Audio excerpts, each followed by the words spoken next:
Welcome. Sorry for our lateness. It took them a few minutes to get our espresso just right. I believe they were able to do it. This event began with an invitation to host Mr. Hitchens and Mr. Wilson on our campus, and given that my apologetics class meets on Thursday evenings, they should be here in the front.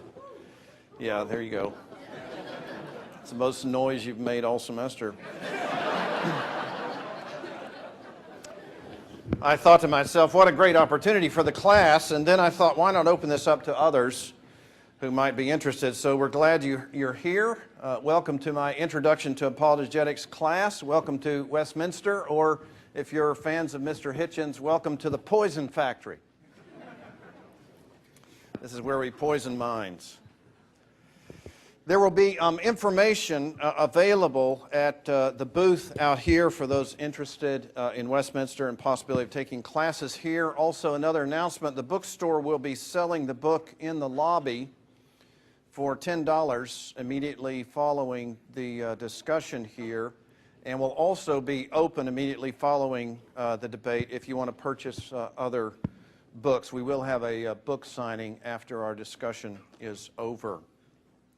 Just a few words of introduction before we begin. Christopher Hitchens was born in England and educated at Oxford, where he read philosophy, politics, and economics. We had a lively political discussion on the way here. Happy to report we didn't agree on anything. In 1981, he immigrated to the United States and was officially made a citizen in 2007. Mr. Hitchens is a journalist and the author of several books, including God is Not Great, Letters to a Young Contrarian, and Why Orwell Matters. He regularly writes for the Atlantic Monthly and Slate. From 1982 to 2002, he wrote a column called The Minority Report for The Nation.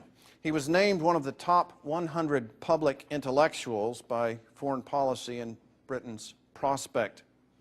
In case you're wondering what a public intellectual is, Hitchens has this to say about that. He says, what then are the uses of the term public intellectual? It assists us in defining someone who makes his or her living through the battle of ideas.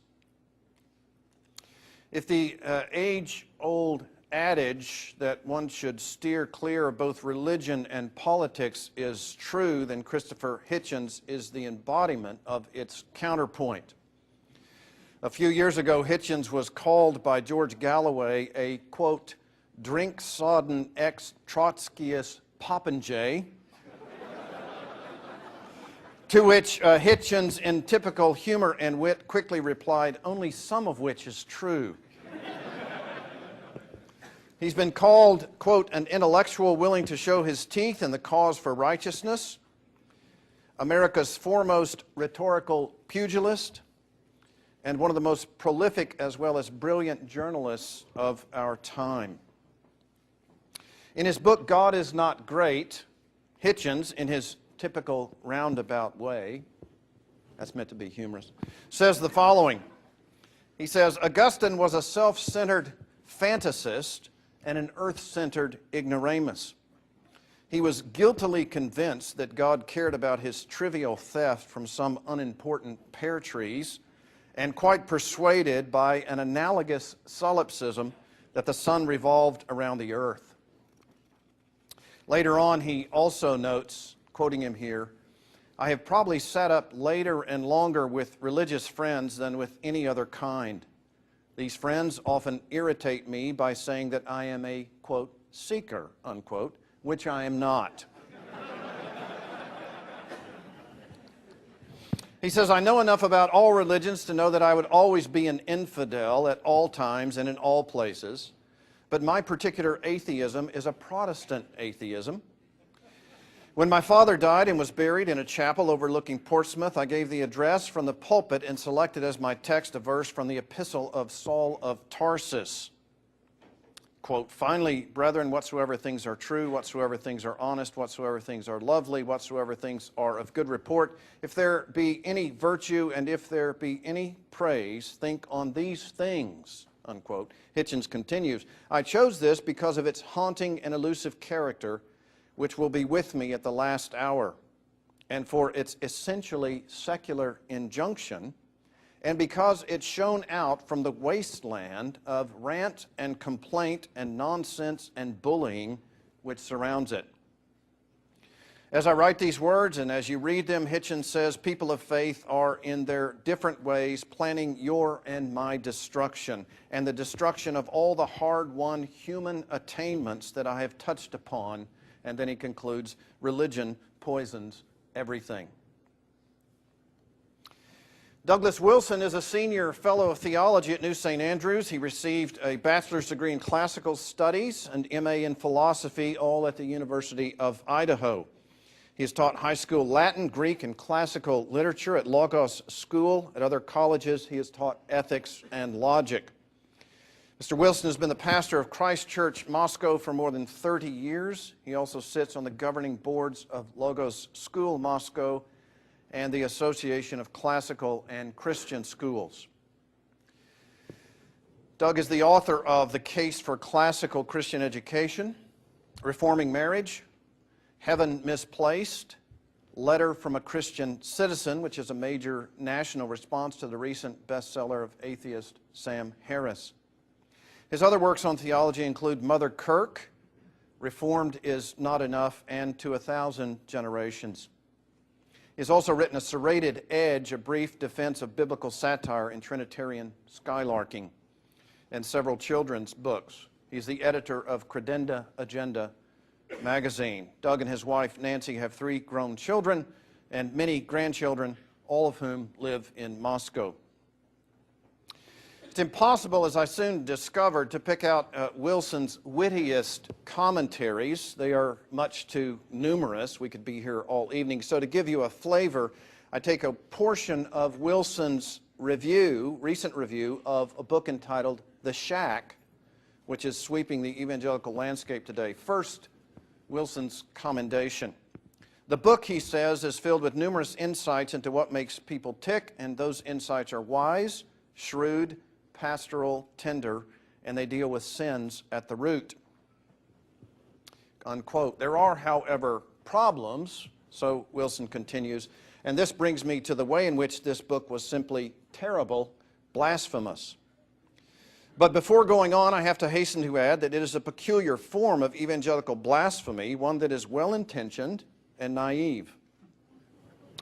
He says, I remember one time I was at a conference where the group I was with was sharing the venue with another group, so one time I sat in on the chapel services of that other group, and they began singing Spring Up, Oh Well, which was fine with me. But since the song involved water, somebody had developed hand motions and jumpy up and down motions. So there was this room full of adult Christians jumping up and down while they were singing Splish Splashing Along. But then they got to a verse where it was all about the blood of Christ instead of water, and they continued right on with the hand motions and the jumping, and the only thing missing was the rubber ducky. And then he concludes, nobody blasphemes like an evangelical can. One of the things you may note about tonight's speakers is that they have much in common with respect to their understanding of religion generally and of Christianity in particular. Both men agree that religion can pose serious problems to our understanding of truth. Both men agree that at least certain aspects of Christianity in particular can be a roadblock rather than a conduit to truth. Mr. Hitchens, of course, sees the problem as the entire set of religions. Mr. Wilson sees the truth of the Christian religion as the only way to deal with its false permutations. The reason we are here, however, is not because of what Mr. Hitchens and Mr. Wilson have in common. Rather, we are here because what Mr. Hitchens and Mr. Wilson do not have in common is so foundational and decisive that it determines and directs everything else that they claim to believe and to be. For Mr. Hitchens, God is not great. For Mr. Wilson, God is so great that even an argument against him depends on that greatness. The format of our discussion tonight will be this. We will first have a presentation from Mr. Wilson, followed by one from Mr. Hitchens. We will then have a response first from Mr. Wilson, then from Mr. Hitchens. We will then have closing statements from each, after which time we will invite questions from the audience. Now, what I'd like to do is ensure that we have a balanced array of questions, so I'll ask if you have a question for Mr. Hitchens, you stand on this aisle at that microphone. This is the Hitchens aisle. And over here is the Wilson aisle. If you have a question for Mr. Wilson, stand over there, and we'll try to alternate back and forth as much as we're able to do that. I will moderate those questions, and those of you in my apologetics class will know that I have not much tolerance for effusive commentary, so it could be that many of you are better debaters than anyone up here, but this won't be your time to show that. So what I'd like to do is limit commentary to some extent and ask you to please address questions to the speakers. After our discussion and debate is over, both Mr. Hitchens and Mr. Wilson will be on stage to sign their books. Again, they'll be on sale out there if you'd like one. I would ask you to line up here. We'll move the table back and to come across this way and exit there so that we can do that in an orderly way and so that they can at least have some breathing room. So without further ado, we are honored to have both of our guests with us tonight, Mr. Doug Wilson, Mr. Christopher Hitchens. Please welcome them.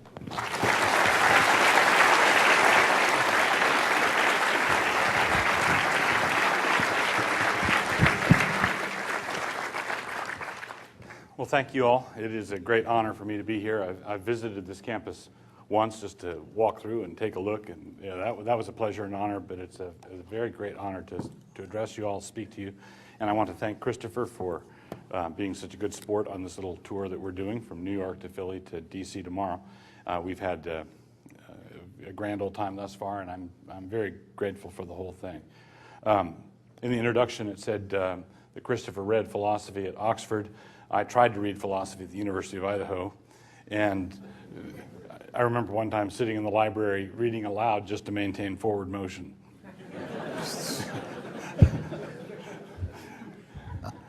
In one out of the classes, the various classes that I've taught or instructed at Logos School and New St. Andrews, one of the things I've done, one of the classes I've taught is classical rhetoric and at New St. Andrews. And one of the things that they teach you in classical rhetoric is that persuasion is not just argumentation and reason, the logos, but it's also pathos, an emotive appeal, and ethos, your situation, your character, and what you can do to persuade an audience that you're for real. And so one of the things I wanted to do to establish my ethos at the beginning is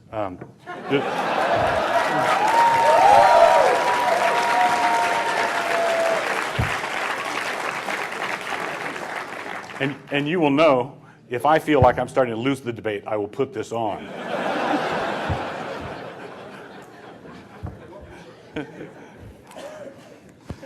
Of course, one of the things that we've been talking about, and each element of this triad will come up probably every time Christopher and I talk. It did in New York, and it will probably certainly do so tonight, and then on to D.C., is the ancient triad of truth, goodness, and beauty.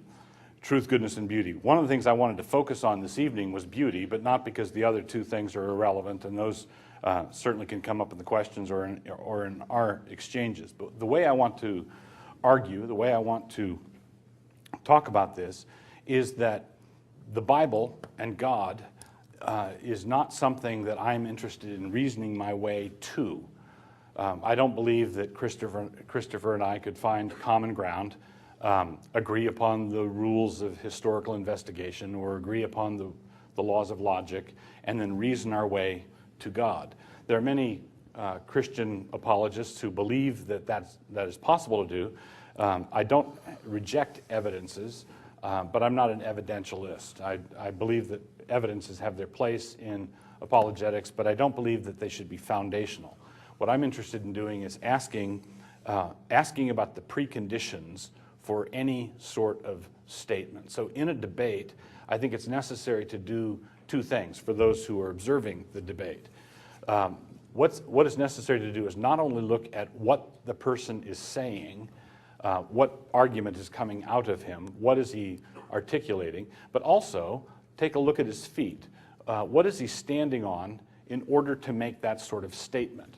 In other words, I would like to invite you to ask not only to hear what Christopher says about what he believes about the nature of the world, but then ask yourself, well, if he's correct and the world really is that way, would he be able to make that statement? All right, does any sort of statement follow that's rationally coherent from his assumption of the way the world is?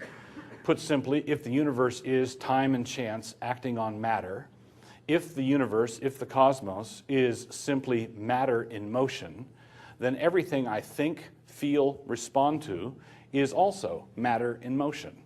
If the universe, if the cosmos is matter in motion, then this table is matter in motion, and what's going on in my head is matter in motion.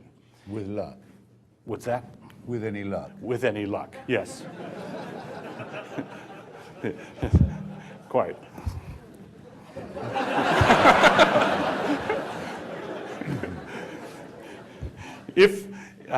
Now, if you have the illustration I've used before, and I will continue to use it until I see or hear a satisfactory response. If we were to take 2 bottles of pop, Mountain Dew, Dr. Pepper, and shake them up and put them on the table here, and they were both fizzing over, it wouldn't occur to we couldn't fill the auditorium, first off, and it wouldn't occur to anybody who happened to wander through the auditorium to ask which one of the bottles of pop was winning the debate. They are not debating, they are simply fizzing. They are simply matter in motion. That's all it is a chemical reaction. Now, if there is no God, if the universe is simply matter in motion, if the universe is simply a series of chemical reactions, and we have in our bodies a series of chemical reactions, then we have no reason for believing our thoughts to be true. And that means that we have no reason for believing that our thoughts are chemical reactions. The whole thing collapses on itself. Now that argument, I think, applies to each one of these things that I'm talking about. It applies to our reasoning capacity. If the universe is simply ultimate chaos, then why would we trust logic? If the universe is ultimate chaos, then what is the basis for morality, goodness? And of interest to me tonight, if there is no God, then how can we possibly say that anything is beautiful or lovely, objectively beautiful or lovely? You can't say anything is objectively true, you can't say anything is objectively good, and you can't say that anything is objectively beautiful. You can tell us what your preferences are, but that's what they are, only preferences. Now, in the short time that we've been doing this tour together, Christopher and I have found out that we have a number of common interests, literature and poetry among them, and the writings of P.G. Wodehouse at the right near the top. We had a good time at lunch yesterday quoting sections out of Wodehouse's work. Wodehouse was a master writer. He was a master of metaphor. He was good at it. But what does that mean in an atheistic universe? What does it mean to say someone is good at it? If someone is good at ballet or good at painting or good at composing concertos, why is that any different from any other concatenation of atoms going on in some other quadrant of the universe? Why do we point to one part of this this little riot of matter and say that's lovely, that's beautiful, that's good, that should be published, let it go, that should be bought by the art gallery, that should be accepted and promoted and so forth, and this over here is sentimental kitsch, this over here is no good, this over here is not worth the time of day? Well, atheists, of course, make value judgments all the time. They make moral judgments, they make truth claims, and they make aesthetic observations. Christopher is a very gifted writer. He's good at what he does. He's a craftsman. And so I'm not disputing whether or not Christopher seeks to be a good person or seeks to be a rational person or seeks to be a wordsmith. I know that he seeks all of those. What I'm looking for is warrant. What is the warrant for that? What is the accounting that you can give of that? Is it possible to say the universe is governed by no God, the universe is meaningless, the universe has no teleology, the universe is going nowhere, but this is lovely, this is beautiful, this is a masterwork? And I don't believe that that's possible to sustain. I don't believe you can maintain objective standards rooted outside our subjective experience in any one of these three areas, whether it's truth, goodness, or beauty. That being the case, what I'd like to do is sort of anticipate an objection and then wrap up. The anticipated objection is one that I've seen an atheist make, that this argument, since the universe is meaningless, any subset of it is meaningless, and rejected as the fallacy of division. The fallacy of division is an informal logical fallacy, not a formal structural fallacy, but an informal logical fallacy, which says that if something is true of the whole, that it must be true of the part.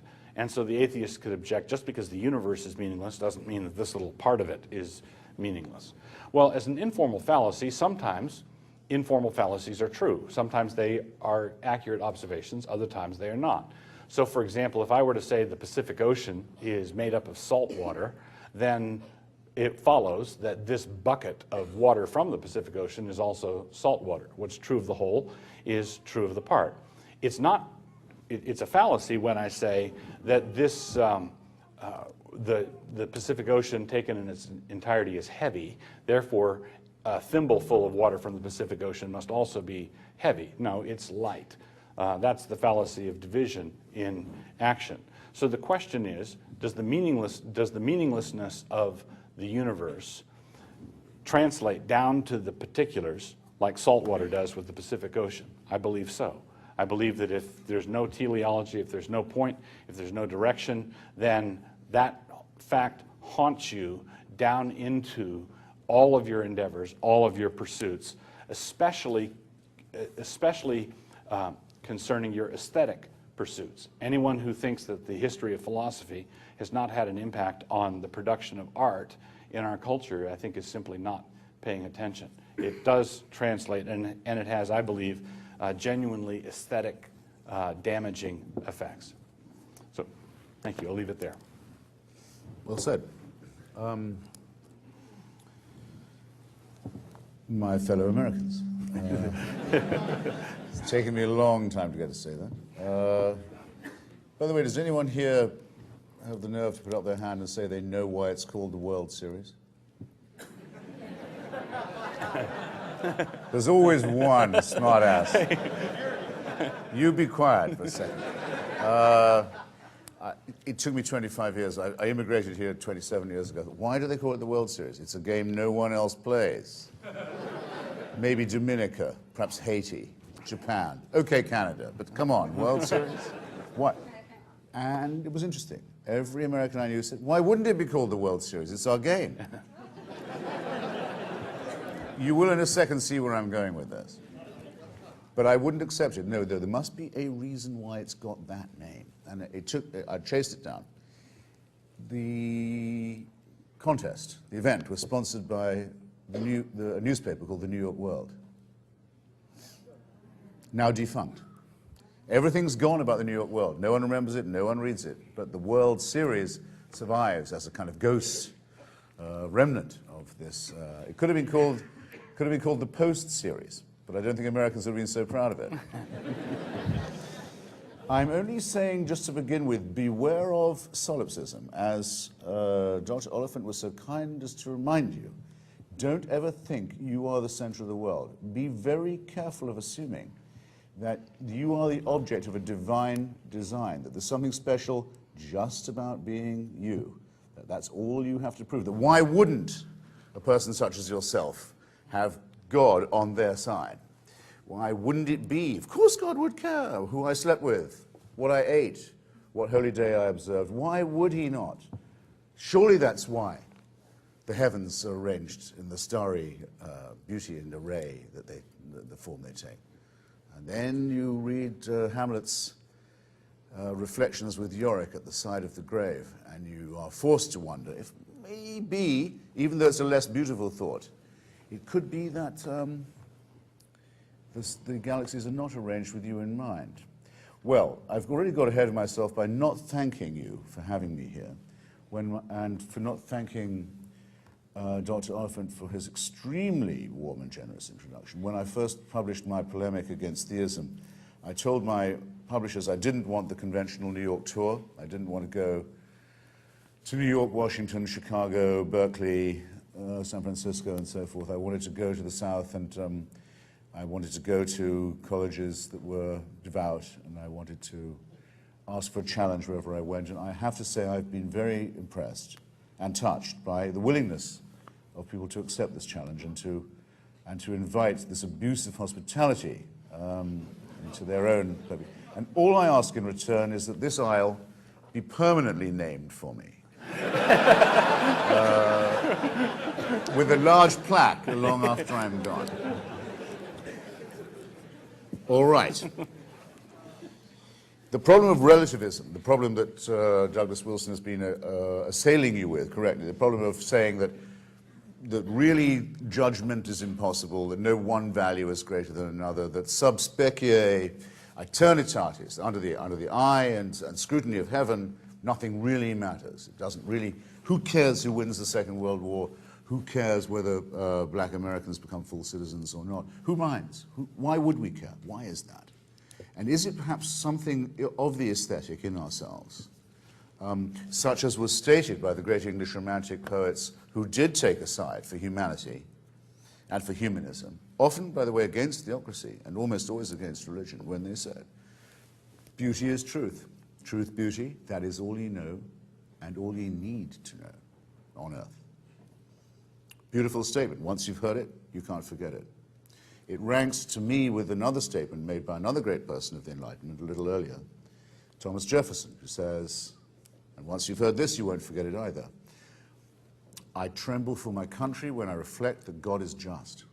He's talking about slavery. It's a beautiful statement, there's no question about it. It also has a certain equilibrium to it, I think you'll agree. And yet, when you think about it for a moment, if there is a just God, what is the need to tremble?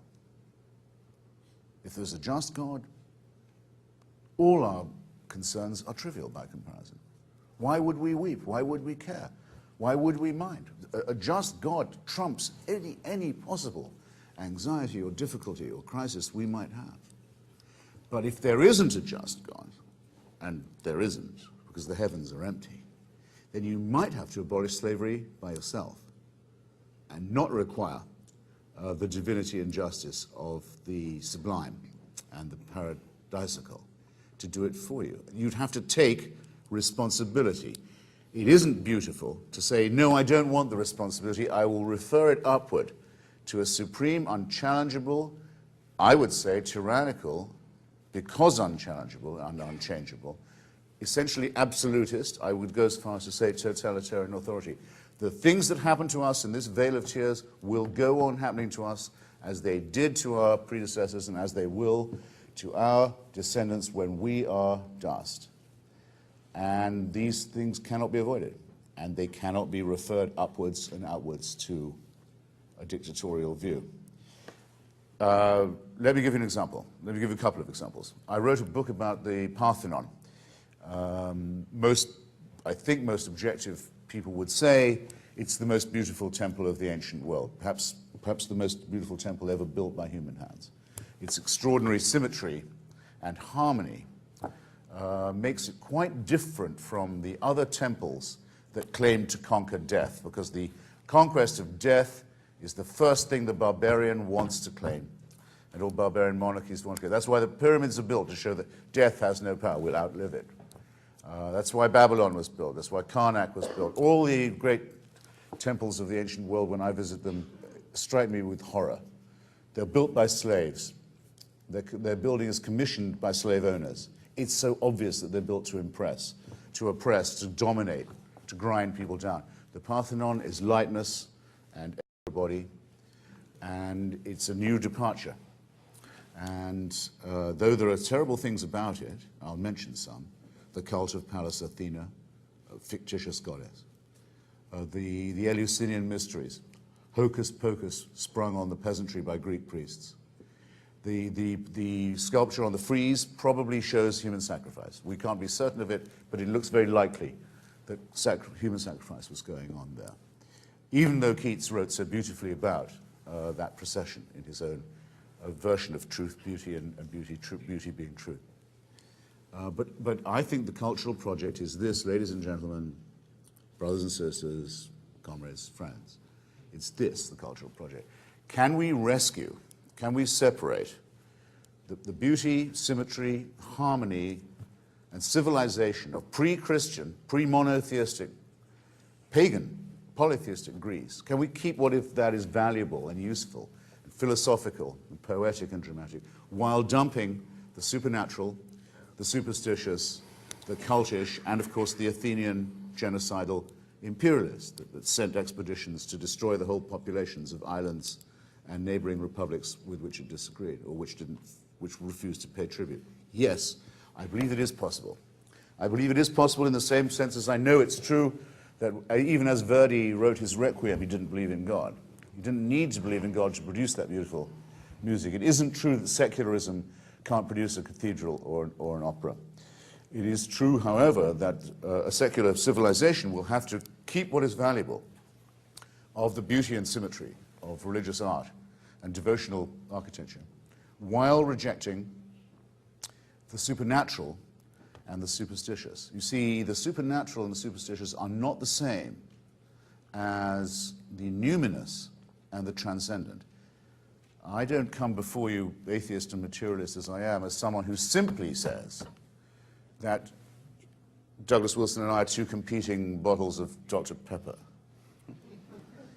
Nor do I come before you as someone who says I was created out of dust, or as the Quran would say, out of a clot of blood, that I'm an abject serf, that I'm a piece of nothingness fashioned out of garbage by a capricious, tyrannical God.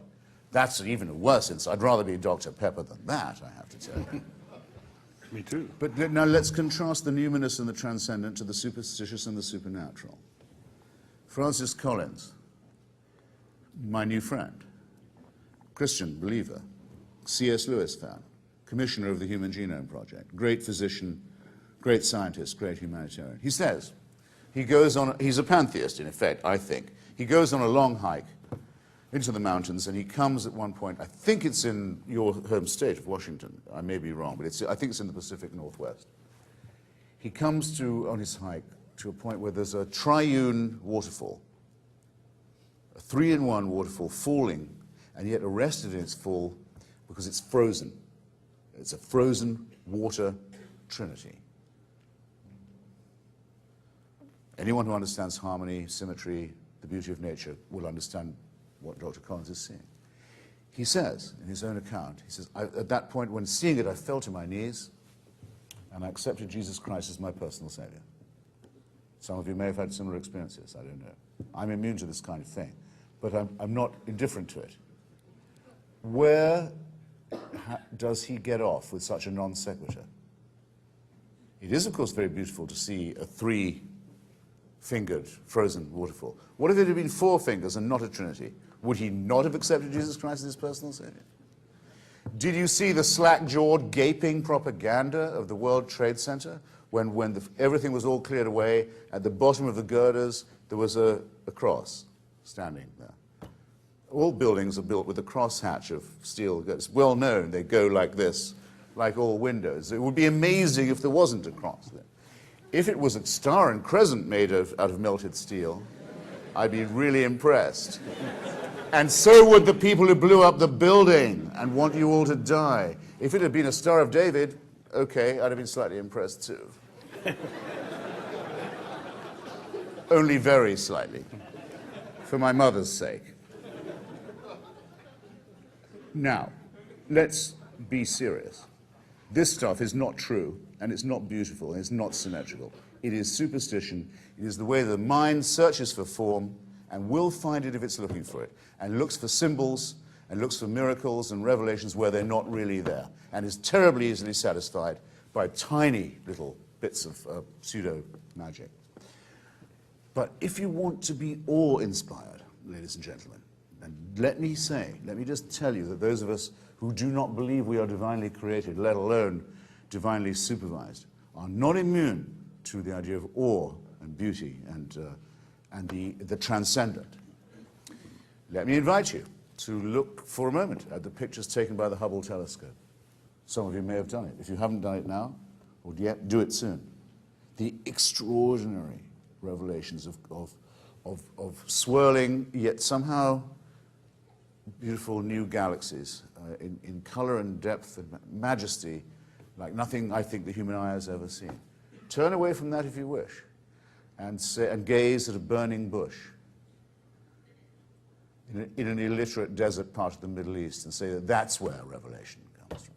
I don't believe you'll be able to do it. Or read a page of Stephen Hawking on the absolute magnificence and consistency and underlying beauty. As Einstein says, the great miracle of physics is there are no miracles. It all carries on, holding together all the time. There are no interruptions in its order. There are no suspensions of it just to please Joshua or just to please some sect or tribe or group. No, it's much, much, much more impressive than that. I know I've talked for a little too long, but I'm going to do this if it kills me. Hawking has a colleague who looked at the event horizon of the black hole. Do you know what I'm talking about? You know what a black hole is, at any rate. If you could travel towards a black hole, not yet possible to do, if you could, in theory, the event horizon is the point at which the black hole is pulling everything into itself. So over into the black hole goes light itself. It's so strong it can pull light back into itself. It's really awe-inspiring. A lot more, say, than a crowd of pigs infested by devils running down a hill into the sea, which is a piece of sorcery and cheap magic of the sort that shouldn't impress any thinking person. Think about a black hole instead. Pulling the light into itself, the event horizon just reorganizing nature. So that if you could get to that lip, the lip of that event horizon, and fall in and go in, you could in theory see the past and the future stretching before and in front of you. You would see time, except you wouldn't have the time to do it, of course, if you were a mere primate, as we are. But Hawking has a colleague who says if he knew he was dying of terminal illness, that's how he'd want to go out, is over the lip of the event horizon. That would be majesty. That would be magnificence. That would be awe-inspiring. That would be apocalyptic. So it's in the natural world, it's in the world of science and the world of innovation and discovery and doubt. We wouldn't have discovered any of these things if we'd taken the religious story for granted to begin with. We would have said we already know enough. We know. God made this. God wants it this way. What's the need for inquiring? We already have all the information we need. The big difference between this side of the house, mine, and the other, is this.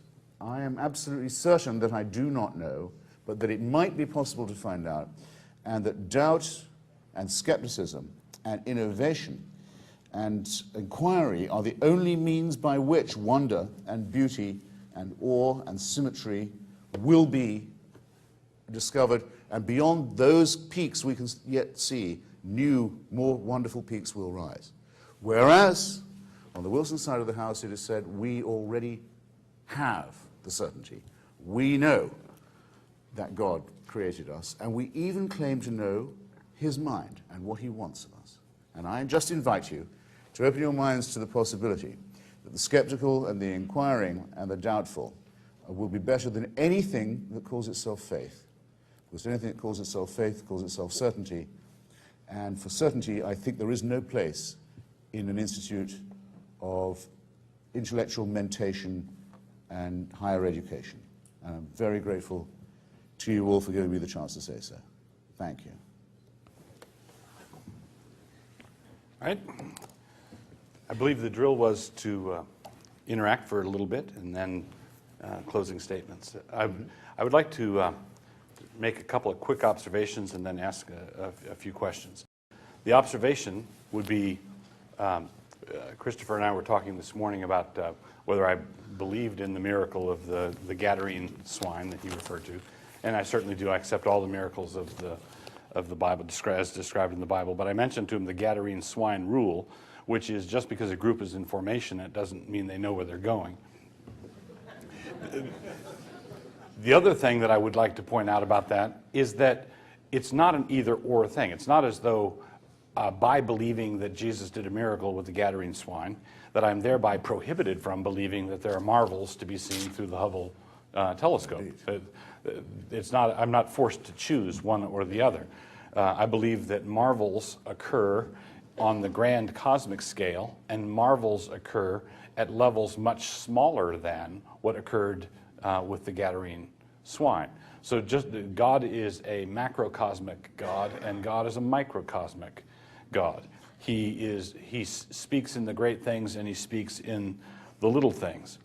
The difficulty here, one other thing about this, when you think about crossing over the event horizon into a black hole, and you get to the point where you see the future and the past at the same time, or you think about quantum mechanics and things traveling like a particle and arriving like a wave, or vice versa, or the same thing, they're both at the same time, that sort of thing.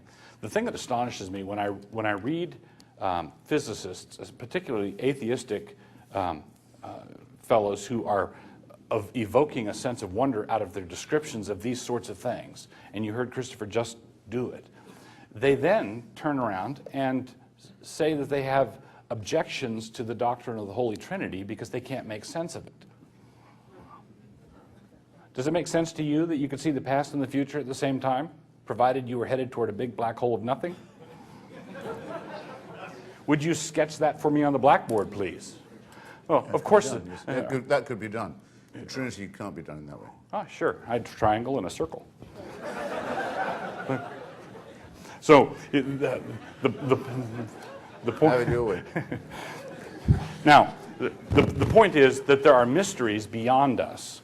Right? The issue is not whether there are things in the universe that will stagger us and make us go, whoa. The issue is when you reflect on what you think is actually going on, when you reflect on what is actually going on, and you say there's no purpose in this, there's no design behind it, it's just a plain, weird, crazy place, I believe that you have removed the aesthetic element. You've removed the element of intention. It may be big, it may be crazy, it may be wild, it may be chaotic, but it's not lovely. But if it is designed by God, in other words, if all those galaxies that you can see through the Hubble pictures, if all those galaxies, if the Crab Nebula and all of those things were put there on purpose by the triune God of Scripture, then you have not only something that's grand and big in scope, but you have intentionality. You have what I would call artistry. God is a great artist. Now here's the difficulty. When Christopher early in his, and this will lead up to my question. Yes. When you began with why would he care? Why would God care? Why should I take a solipsistic approach and assume that God would care who I slept with? Well, if I said why would he care who I, and then I drew a blank, it's not just, it cannot, you could fill it in with more than who I slept with or who I lusted after in my heart. You could fill it in with who I killed, whose family's village I destroyed, whose nation I blew up because I felt like it, whose nation and tribe I enslaved because it just seemed like the thing to do at the time.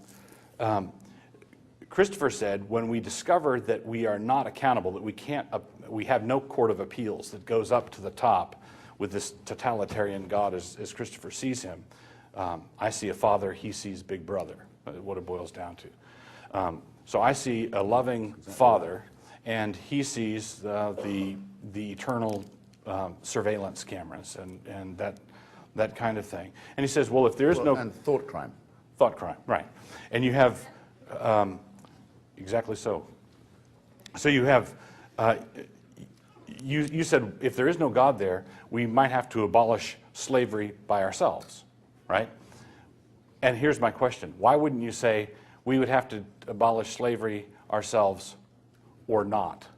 Well, indeed, the or not is always pregnant there, just as in your remarks just now about how God might care about more than just who you slept with. I was picking a trivial example. Or, by the way, in what position you did so, or on what holy day. You wanted to make it more... Or you killed them afterwards. You wanted to make it more serious and said, what about who I kill? Well, as no one here doesn't know, there are biblical mandates for killing, and indeed for the killing of nations, and for the killing of tribal groups, and for the killing of all their children so that their name be blotted out, and for, in the case of some luckier groups than the Amalekites, keeping only their young women alive, so that, I think for purposes better imagined than described, so that there is a divine mandate for killing. You can be told what to do, and religion is obedience to the divine law. It isn't to say you would behave as an ordinarily moral person would expect to behave with a divine warrant to do so. No. As any Mormon will tell you, if the head of his church tells him to commit a murder, he has to assume that the head of that church knows better than he does, that it might be for a much higher reason. But why are we having this? He would do something that no morally sane person would do because he was religious. Now, let us not lose sight of this point, which you have, in our previous discussions, several times conceded. If God wanted you to do it, you wouldn't ask the ordinary moral questions. And we know that there are biblical warrants for slavery and for genocide. And so your point that, that religion conforms to ordinarily understood humanitarianism simply falls. That's the first thing. So my question is this, because I don't see us really disagreeing at this point. I believe that it was okay to kill Amalekites, right? Because it was not okay to not do it because God told them to kill the Amalekites. We would differ on... Well, there you are. I got you to say it. Okay. Happy to say it, and didn't get me to say it. No, I know you get a bang out of saying it. What I actually get a bang out of is what I'm going to get you to say next. And that is, neither one of us has a problem with killing Amalekites. I don't have a problem with it because God told him to do it. You don't have a problem with it because the universe just doesn't care what happens to Amalekites. No, actually, that's not true, because what if I was an Amalekite? Well, you're not the universe. Well, no, I'm sorry, it still changes everything. No, it doesn't. Because you're not an Amalekite. They're all dead. They're all dead. That is what relativism means. You know, don't you, that it actually is true. There are discussions among Israeli rabbis, including Israeli rabbis in the Israeli army, published in Israeli newspapers today, to say, is the commandment to kill the Amalekites applicable to the Palestinian Arabs, Christian and Muslim, or not? Is Amalek still with us? Is he the name of our enemy? Are we still enjoined by God to destroy all non-Jews in the greater Palestine? This stuff goes on. And if they answer it in the affirmative, you don't mind. This is why I feel justified in the subtitle of my book, that to no argument does religion add anything that doesn't make it more toxic. Now, we wandered a little from the symmetrical and the beautiful point, didn't we? But perhaps the Gadarene. I did have something, because you challenged me on the Gadarene factor. Yes. If you believe in all these miracles, it's entirely up to you. There are some miracles I wish were true. The first one is the best. So changing water into wine for a wedding works for me, and also shows, I think, a concession by Judeo-Christianity to the influence of Hellenism in the region, which was still quite strong. As you know, the Passover Seder consists really of people lying around on couches, drinking wine, asking questions dialectically in a Socratic manner, bringing the children into the discussion and so forth. That's an admirable tradition on which to base things. And I think not enough of Judaism, and certainly not enough of Christianity, is based on that method. But at least the miracle of Cana shows they knew the importance of wine, and they knew they wouldn't sell their religion without that. But the Gadarene swine worries me. There may be a woman who's possessed by demons and devils. I don't think such a thing could possibly happen. I don't think women are, or anyone is, demonically or diabolically possessed. The Prophet Muhammad believes that our world is surrounded by demons and jinns, that they're around us all the time. Devils are in the dust. devils are in the dust, are in the air, and the wind. Some very primitive animist tribes believe this too. No decent thinking person can believe it. And even if it was to be the case that a woman was possessed by a demon, you can't make the demon go away by making it go and infect a group of pigs in order to make them commit suicide. I mean, in other words, that miracle, if it were true, wouldn't be worth having. It would be a claim that your prophet was a vulgar sorcerer, or was at least trying to impress his followers with vulgar witchcraft and sorcery. I leave that point to you, but to say that's either true or beautiful seems to me to blaspheme both terms quite badly. The difficulty with taking the miracle that way, the fellow involved was named Legion. It was a guy, not a lady. And the pigs were an unclean animal for the Jews.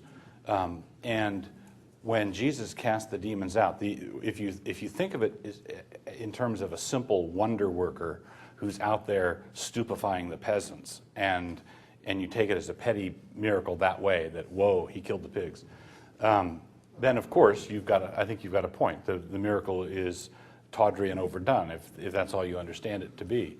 But the story ends. It's quite striking with the people in that village couldn't keep this guy bound. He lived in the tombs, and when Jesus cast the demons out of him and the pigs were killed, the people begged Jesus to leave that region. They preferred the devil they knew to the devil they didn't know. I think there's a commentary being made on the state of the spiritual health and spiritual vibrancy in Israel at that time. They didn't want Jesus there messing with the arrangements that they had made, with the accommodations they had made. So if you simply assume with that... their demon-haunted world.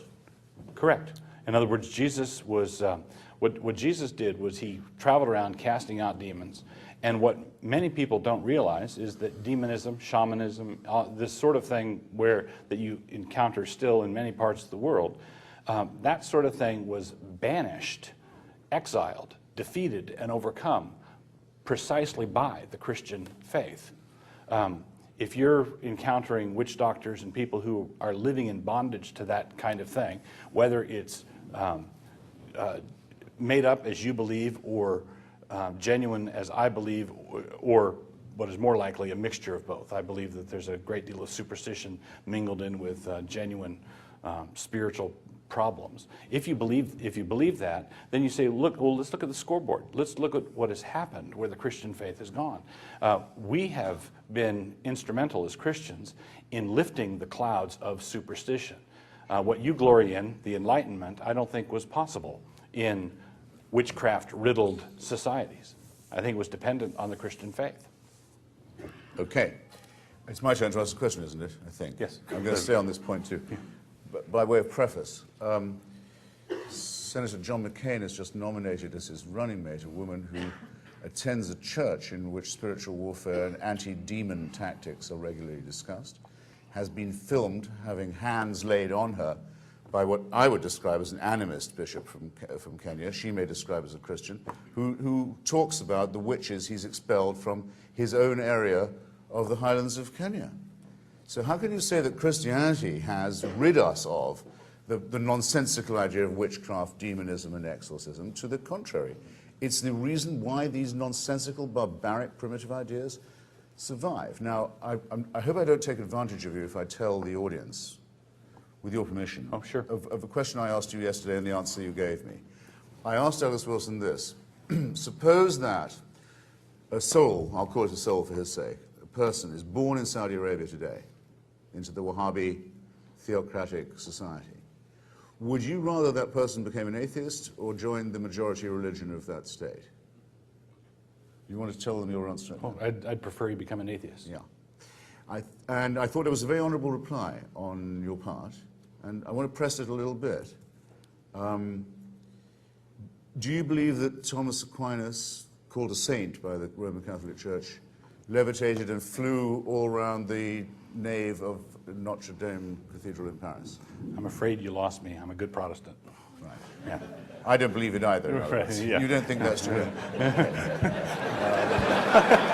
Do you think do you think that Muhammad took a night journey on a horse from the Arabian Peninsula to the Dome of the Rock in Jerusalem, and the horse left a hoofprint before rocketing him up to paradise? I'm not with that one I either. don't think so No. either. So here's my question: how can you manage to say that miracles are only true when they're Calvinist? Because it's always seemed to me, as a secularist, never mind an atheist, that either all religions' supernatural claims must be true, or none of them are, my own position, or only one of them is. The least probable position of all.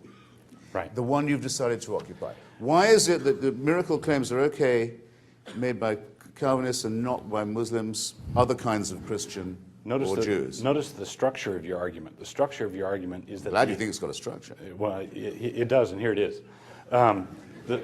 The structure of your argument is that you're reasoning from the existence of counterfeits to a denial of the genuine article. I believe that there are plenty of spurious Federal Reserve notes printed up by counterfeiters in their basement. And I believe that this assertion that this bogus Thomas Aquinas $20 bill and bogus Islamic flying horse $20 bill does not obligate me in the slightest to deny the existence of genuine currency. I don't see how you can argue from the existence of counterfeits and fakes and knockoffs to a denial of the genuine. But I wasn't doing so. You were asking me... No, I was asking how on what you found. Your assertion that yours is the only true bill. The ones I believe in, the ones I believe in are the ones I believe in. Yes. For example, I've spent a lot of time on a small point that I think is a big one. You probably, or some of you will know of the existence of a text called the Protocols of the Learned Elders of Zion. It was originally fabricated by Christian Russian Orthodox fascists in the pay of the Tsar to try and condemn the Jewish people for a blood libel and a secret government based on conspiracy, and it's now the chief paranoid document on the website of Hamas and Islamic Jihad, and it's had a huge circulation in Christian and Muslim religious circles for a very long time. It's usually described as a forgery. If you've ever read about it, you'll have heard of it as a forgery. Yeah. And it may seem to you a pedantic point, but I don't think it is. Whenever I write about it, I say, don't call it a forgery. Why not? A forgery is a copy of a true document. Protocols of the Elders of Zion is not a copy of a true document. Right. It is a fabrication. It's a whole cloth hoax. It's a criminal slander invented out of whole cloth. There's nothing forged about it at all. There's no true bill to begin with. Now do you see the distinction? Yes. Well, why are your miracles the true bill and the others are all copies of it? Because they happened. Jesus really did. All right. Jesus really did rise from the dead, which I believe on the same basis. Aquinas believed that. Sure. Muhammad believes the fact some that of that. Aquinas didn't fly around Notre Dame does not mean that he got everything wrong. No. Right. So, I believe that I was not there at the Battle of Waterloo. Didn't see it happen. I accept it on the basis of eyewitness accounts and authorities' eyewitness accounts that I deem to be reliable. I do the same thing with George Washington crossing the Delaware. I do the same thing with the resurrection of Jesus from the dead. Now, I believe that you could generate a whole host of evangelical Protestant miracles that I don't believe in either. I believe that we ought to study it, love the Lord our God with all our heart, soul, mind, and strength, love the Lord our God with all our brains. We should look at the evidence and make a determination. We shouldn't just say, oh, it's a miracle, it's good, and it serves the cause of the gospel, or it helps keep people in line or helps inspire them. If it's not true, if it didn't happen, we should have nothing to do with it. And I've been in Christian circles for many years, and I've heard all kinds of miracle stories that I don't believe. I've heard probably more miracle stories that I don't believe than miracle stories I do believe. But as a Christian, I don't believe that I can go into the Bible and pick and choose. If Jesus did not rise from the dead, then we of all men are most to be pitied.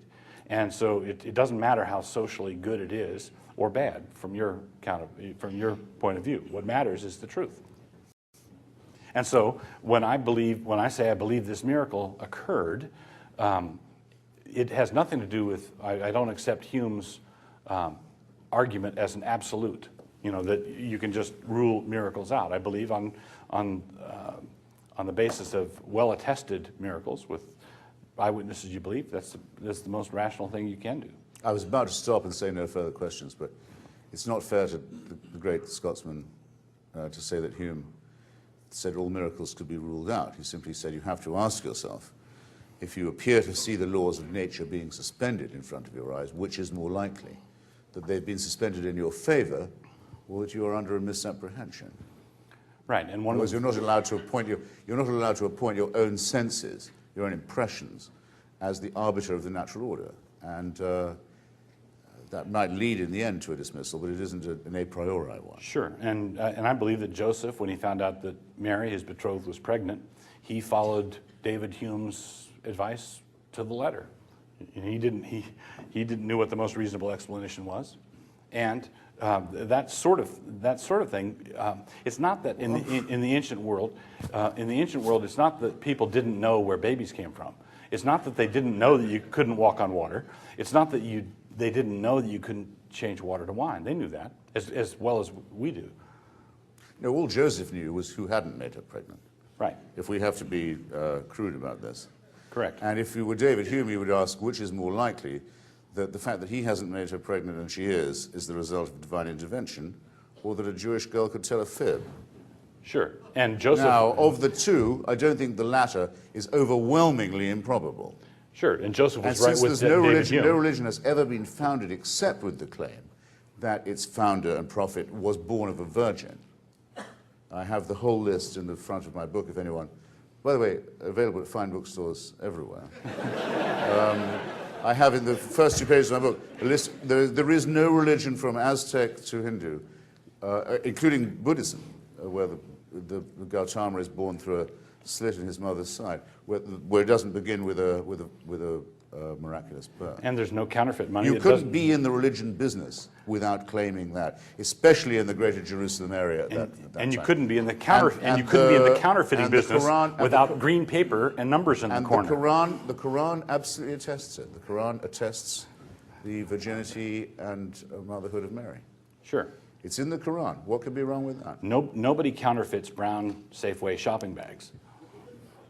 They're not worthwhile. It's not worth it to counterfeit them. If something's worthwhile, all right, if you've got a genuine article, then you've got counterfeits. Okay, now, pretty soon we're going to have to see if we've exhausted the tolerance of our brothers and sisters. But you know what? You remind me of something. Douglas and I had lunch yesterday with Marvin Olasky. Probably some of you know him.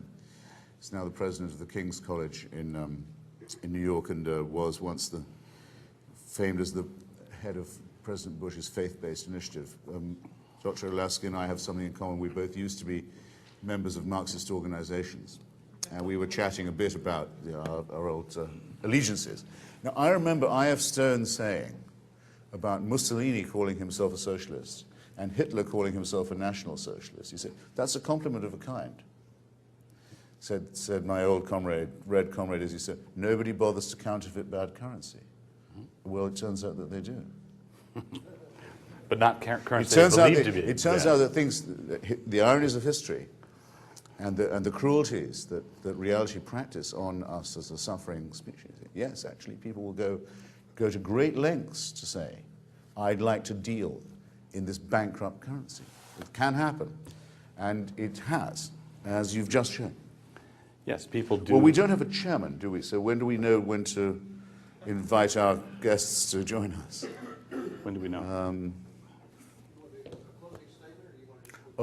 I would forego mine for the sake of questioner, if you would. Sure, I'm happy to. No one will think I've said too little, will they? That I've dodged the responsibility. You can tell who's in charge here. And it's not me. My dear chap. We are happy to have questions now. Mr. Hitchens would like this aisle named for him. I just wanted to mention there is a way to do that. It will cost you. The endowment trap. This will be the old endowment trap. This will be the Hitchens aisle for questions. This will be the Wilson aisle for questions. Please move to the microphones if you'd like. And we'll begin to entertain questions, after which time, if you have a book, we'll line up over here for, you You can sign that, or they'll be for sale out in the lobby. You might have time to come up. Not just a book, a receipt, please. A receipt, right. Thank you. They say a book stolen is a book sold, but I'm not having that. Yes, on the Hitchens aisle. Sir. I have two quick questions, if that's all right. Please. One and a follow-up. You mentioned that the idea of conception of God who drives demons from pigs makes him vulgar, and you said that that seems to blaspheme God one way or another. Does that mean that you have an implicit understanding of theology, in that if God were to exist, he ought not to look like this? No, I wasn't being anthropomorphic, and I may have spoken too swiftly, but what I said was not that it made God a blasphemable person, but that such an action, getting infected people to transfer their demons to infect pigs to commit suicide, was neither true, in my judgment, or beautiful by any standard. It so blasphemed against both the standards, if you wish, the aesthetic qualities that we were discussing this evening. Not that it blasphemed against God, it blasphemed against truth and beauty both. All right, one more. Sorry if I didn't put that plainly enough. No, by all means. Quick follow-up. Okay, quick follow-up. How do you mentioned probability between a miracle and a natural event. How do you go about assigning probability to a miracle? By that means that, especially if it's reported to me by someone who is bringing it to me second or third hand, I think I have a duty to doubt that the operations of nature were suspended. Say that an astrological child finder called into MSNBC to say that she knew where the kidnapped kid was being held. If I don't think all my antennae tell me that that's not true, that she would have no means of doing that. It's much, much more likely. That's, by the way, this is the first time I introduce even the idea of fraud, even the possibility that someone would self-interestedly perform or claim to perform a miracle. I didn't do that before. It is claimed that the laws of nature were suspended, that the sun stopped at midday to give Joshua time to finish his battle. I don't think that happened. Okay? I think the likelihood that it happened, as opposed to the likelihood that people were under the misapprehension under a hot sun that it had happened, is overwhelmingly in my favor as a skeptic. And I don't think I could improve in that sense on what Hume said. Douglas thinks that the sun did stop in the sky, so that the revolutions of the planetary motions, the things that hold the universe in place, that keep the water on the planet, that keep the moon moving around, that was all stopped for Joshua's sake. I ask you, which is more likely? Thank you. Yes, over here. Mr. Wilson.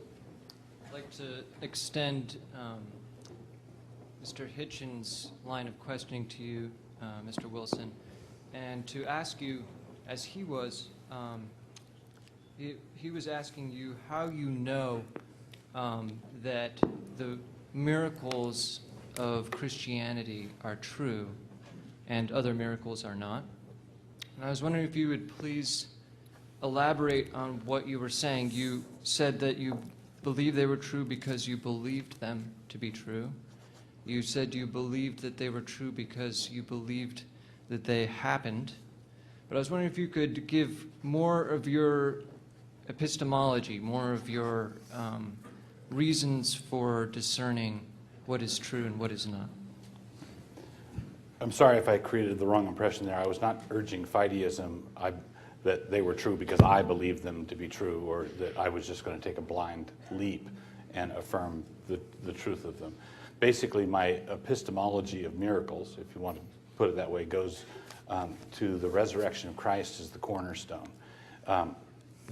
Because I believe that Jesus came back from the dead, as the scriptures foretold that he would, after 3 days in the grave, and rose again from the dead, because that was an event that was predicted by the scriptures, but which the disciples did not anticipate, and it flummoxed them, and Jesus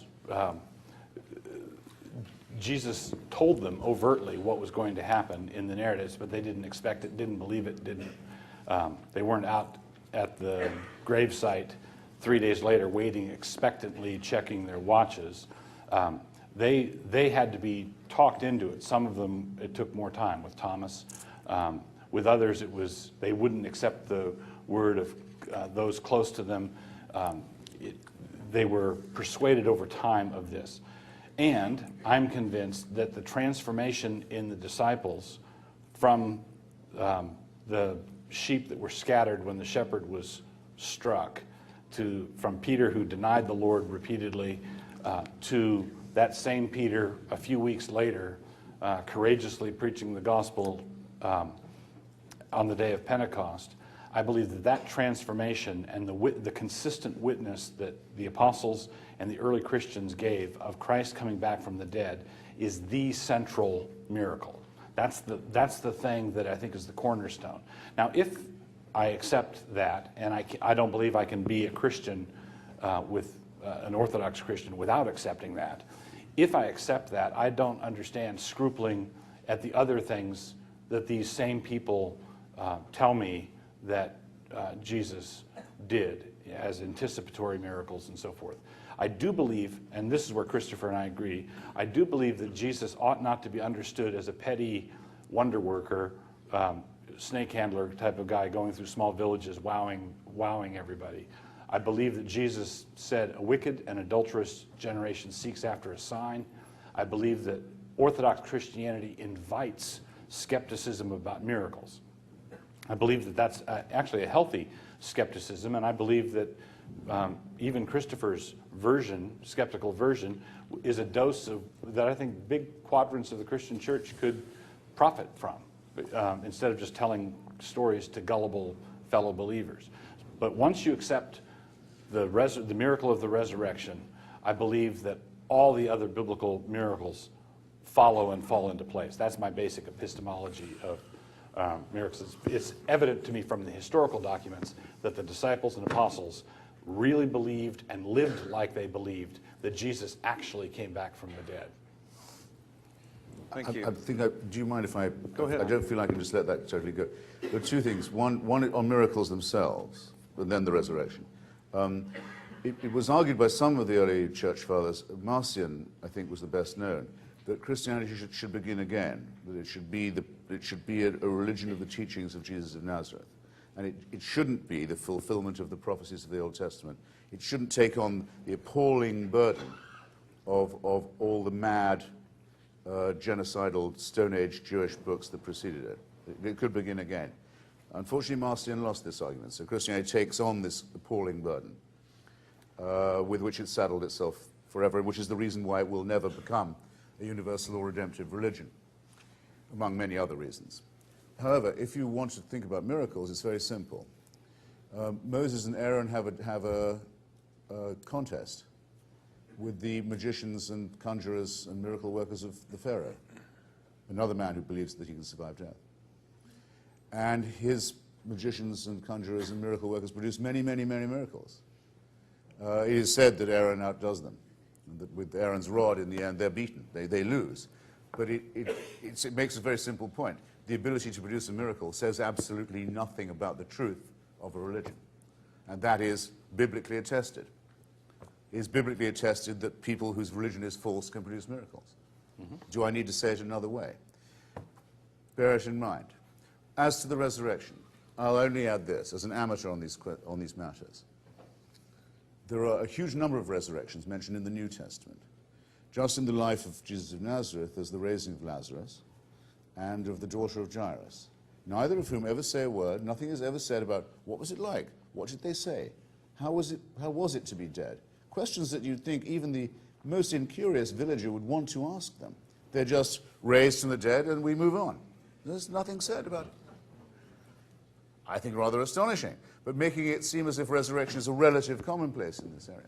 Then, in the Gospel of, I'm pretty sure it's Matthew, and I know I'll be corrected if I'm wrong, at the time of the crucifixion, I almost can quote the verse directly, the graves of Jerusalem opened as the heavens darkened and as the veil was torn.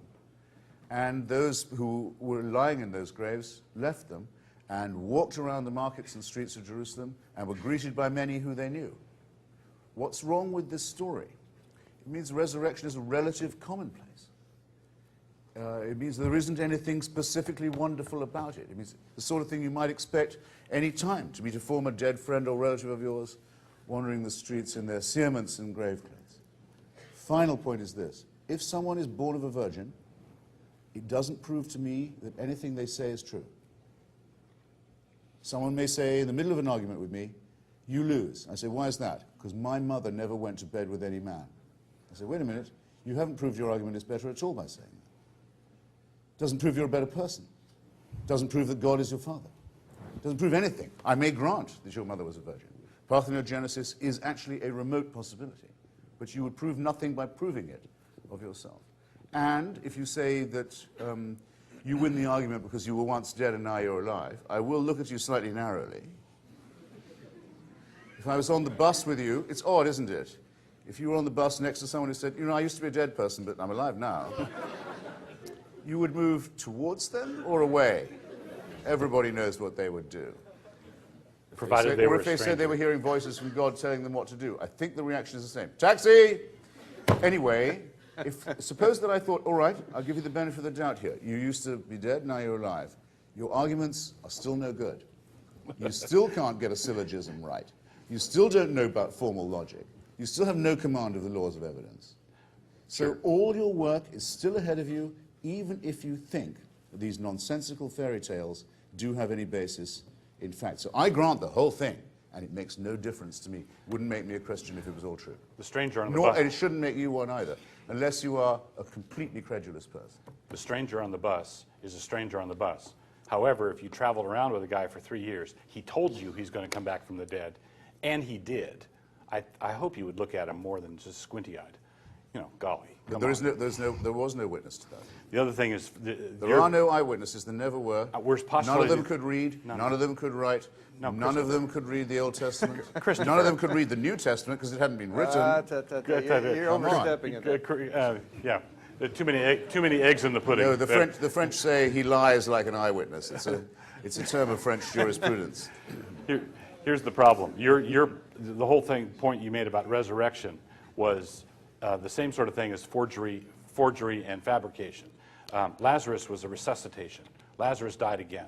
Jesus was raised from the dead, never to die again. The resuscitations that Jesus accomplished and that Peter did and happened in the Old Testament, resuscitations occurred, yes. But Jesus was the first person in history to come back from the dead, never to die again. And to say he would reappear in the lifetime of his disciples. No. Yes. No, he said he was going to come back and destroy Jerusalem, which he did in 70 AD, right on the money. It was the Roman Empire didn't do this. No, he said this generation will not pass away till all these things are fulfilled. Oh. The sun, the moon. Hang on a second. This is really important, actually. I know it is, yeah. Yeah. When Jesus says in Matthew 24, the sun's going to go out and the stars fall from the heavens, he's quoting from Isaiah 13 and Isaiah 34. There's decreation language throughout the Old Testament. Every time it occurs in the Old Testament, it always refers to a military destruction of a nation or a city-state, always. In Isaiah 13, an oracle against the king of Babylon, and then you have the same decreation language. Then Jesus says in Matthew 24, not one stone's going to be left on another. The disciples say, when it's going to happen? Jesus quotes Isaiah. So Jesus is not talking about the end of the space-time universe. He simply isn't. Has nothing whatever to do with that. It has to do with the destruction of Jerusalem, which happened within one generation, just as Jesus said, authenticating him as a prophet. Don't you have an abnormally unsuspicious mind? If you see someone saying, I'm saying this so the prophecies can be fulfilled, he knows what the prophecies are. And he says, the prophecies say, if the Redeemer comes to Jerusalem, he'll come riding a donkey. Where's my donkey? Let me straddle the donkey and come in, and it's Passover time. Sure. And it says in the books themselves, it says, and this was done so that the prophecies might be fulfilled. So it's a self-conscious engineering of what would be laughable to call predictive. I'll give you the donkey. The donkey could have been arranged. What I was talking about... Donkeys can always be arranged. I was talking about... Asses can be arranged. I was talking about the destruction of Jerusalem, which was not arranged that way. So when Jesus predicted the destruction of Jerusalem. The central point is you interpreted him as predicting the end of the space-time continuum. He wasn't talking about that at all. He was predicting the end of the Judaic Aeon, the temple sacrifices, and Jerusalem, and he did not arrange for the Romans to come in and do that. He sure did not, but... We have other questions. Okay. I think I found the title for book 2.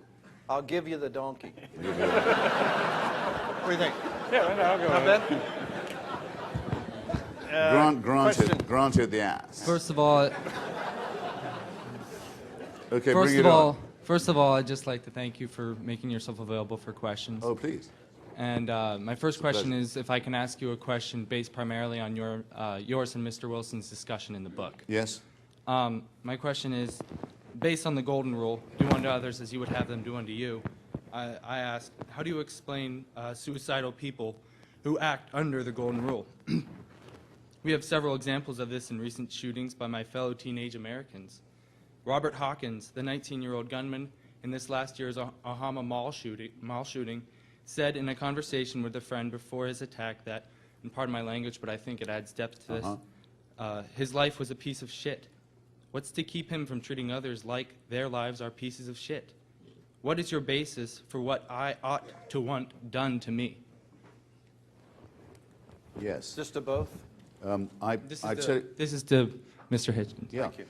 No, he was in the Hitchens Memorial Aisle, after all. I already knew he was mine. After the money. After the money. I'm one of those who, I'm willing to argue about the golden rule till the cows come home for a reason I'll disclose in a moment, but I'm also one who thinks it's a greatly overrated rule, and you've actually helped me very much to explain to the audience why that's so.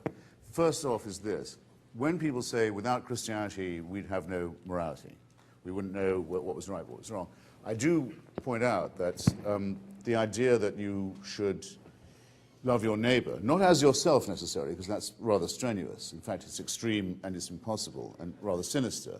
But love them, or at least to the extent of not doing anything to them you wouldn't want done to yourself, is certainly in the Analects of Confucius as a thought, a very long time before monotheism, and is undoubtedly and is best known as the golden rule from Rabbi Hillel, the Babylonian rabbi, who when asked, could he express the whole of Talmudic wisdom in one sentence while standing on one foot, said, yes, he could. Do not do to another what would be repulsive if done to you. All else is commentary. Now, what's wrong with it? Some people need to be treated harshly, obviously. It's the same problem that you have in the Old and the New Testament. In the Old Testament it says, if an eye must be repaid with an eye, a tooth for a tooth, you know how it goes. It comes at the end of that crazy chapter about ox goring, and the same chapter that says, thou shalt not suffer a witch to live. It's one of the most appallingly ranting, lex talionis, sadomasochistic chapters of the whole New Testament. But at least it says, let people be treated really cruelly if they have transgressed against you. In the New Testament, it says something even more nonsensical. You can't, unless you're with yourself without sin, be casting any stones. On that basis, we can't indict Charles Manson unless we are innocent ourselves. This is moral chaos. A lot of people need to be treated by me in ways I don't want to be treated myself. Otherwise, there's no basis for law. There's no basis for justice. So the whole of biblical religious morality is based on a very unsound tautology. And I guess that's the whole of my answer. And it shows that law must be derived by us from human and social experience and from the knowledge that we will gain by the study of the psychology and other things of the criminal type, and cannot be sucked down by us from a heavenly decree. That's the only way you can't get law.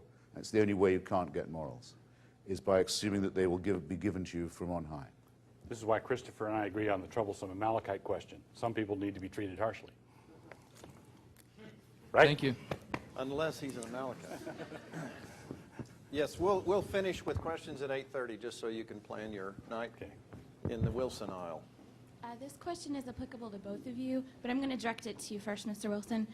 It's pretty obvious from your discussion tonight that you two don't agree. So you mentioned at the beginning, Mr. Wilson, about common ground. My question for you would be, do you see common ground between the two of you? Or in other words, what is it that allows you to have a discussion like this, that allows you to both articulate your positions? Because at least from where I'm standing, it looks like your positions are not reconcilable at all, and that this type of dialogue would be impossible. So if you both could just comment on the nature of common ground, and if that factors at all into your discussion, that would be great. Yes, I can answer that very quickly and very, very directly. I don't believe the common ground between us has to do with our worldviews or what we think. I don't think we have common ground there, period. Christopher's an atheist, and I'm a Christian minister, so we don't have common ground there. And when I tell you what I believe the common ground is, and I believe it's substantive, wide, and deep, very profound common ground, our disagreement will extend to that. Christopher won't agree with me on that being the common ground, but it is. He's created in the image of God, as am I, and as are you. That's our common ground. You better hope that what you're looking at here, that's me, isn't God's image looking back at you.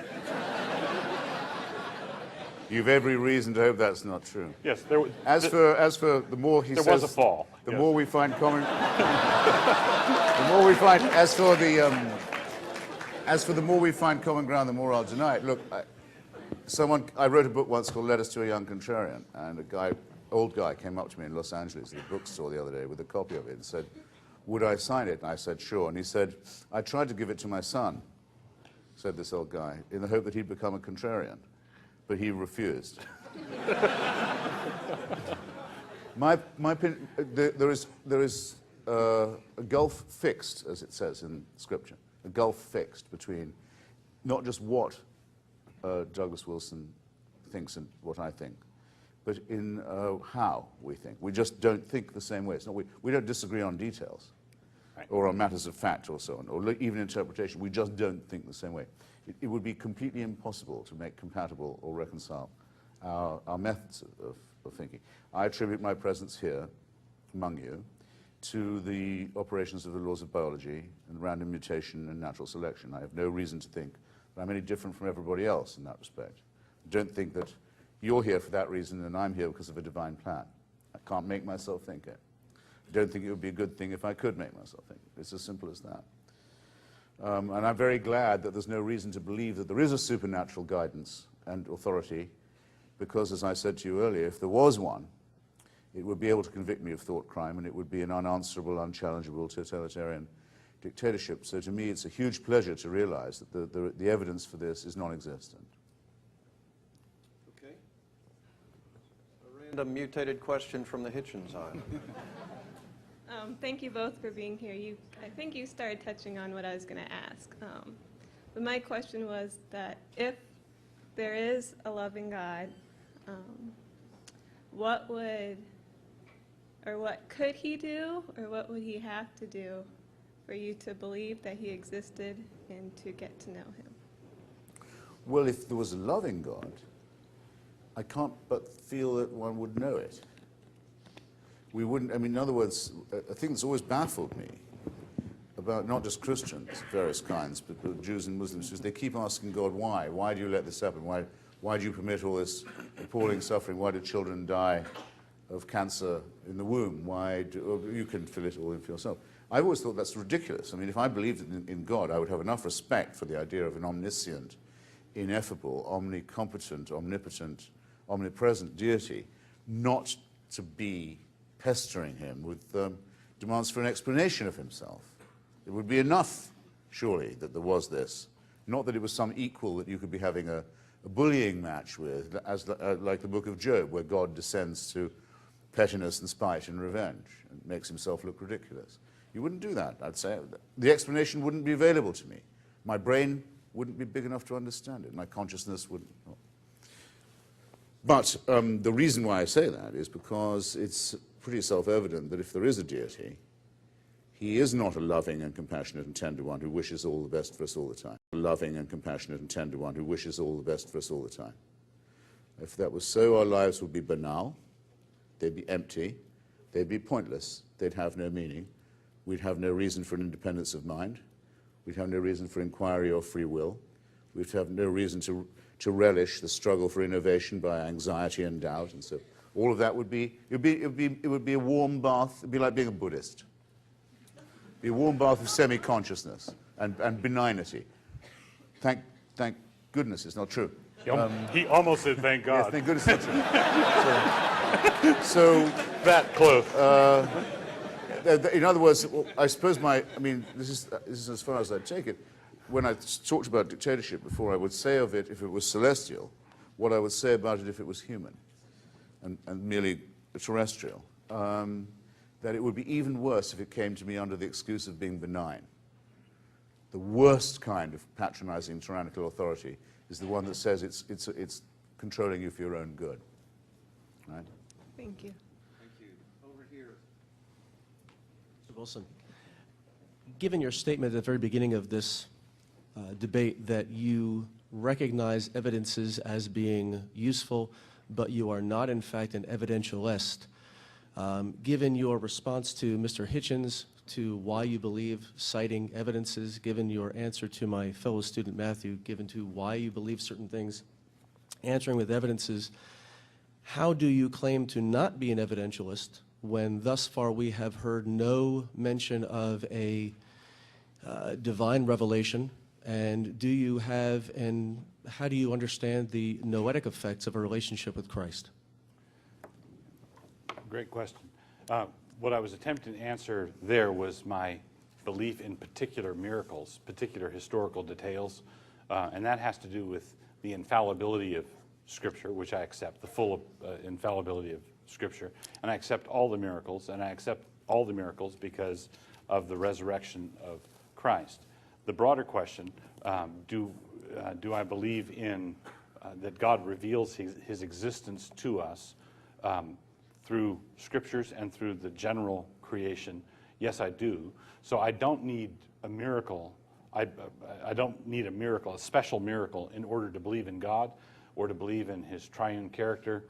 God's eternal majesty and power have been clearly shown, Paul says in Romans 1, through the things that have been made. So general revelation is sufficient to declare the power and majesty of the divine Godhead. And I believe, number one, it's not just that God does that toward us, but it's not just that he gives us light, but he gives us eyes. So I believe our capacity to know that God is there is built in. And this ties in with the noetic effects of sin on our thought processes. Again, in Romans 1, Paul says that men suppress the truth in unrighteousness. Though the things that are known about God are clearly evidenced, they suppress the truth in unrighteousness. That's the noetic effect of sin. So I believe that one of the things that we have to keep in mind, and this goes back to Christopher's answer to the previous question, and that is when we look at wars and turmoil and stress and strife in the world, we can't just say there's God who's holy and infinite and good, and man who's innocent and never did anything wrong, and why are these terrible things happening? We have to take sin into account, not only for the state the world is in, but for the way, as a way of explaining why we respond to those events the way that we do. So I believe that evidences are important and they can be plugged into the discussion, but I presuppose the triune God of Scripture declared in creation and in Scripture and begin there.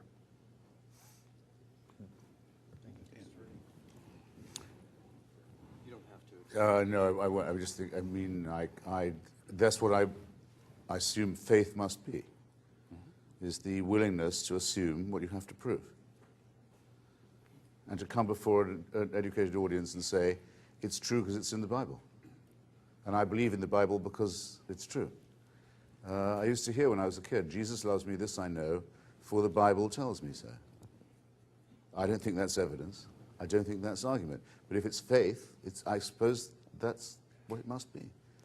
But you just assumed and asserted what you were asked to prove. Sure, I have faith in the Bible. I can't have escaped your attention, can I, ladies and gentlemen? You have faith in reason. And if No, I don't. No, I absolutely don't have faith in reason. You don't? No. Well, very good. I try and sharpen my practice of reason, doubt, skepticism, the weighing of argument against evidence and of evidence against interest. In other words, I'm more inclined to doubt something if its truth would be something that would suit me. One of the moral superiorities of atheism, by the way, is we don't particularly want it to be true that we shall be annihilated when we die, that there's nothing to hope for from the heavens, that the heavens are empty.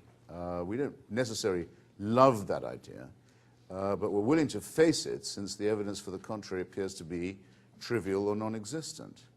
We don't indulge in wish thinking, and we don't assert as true what we've just been asked to prove.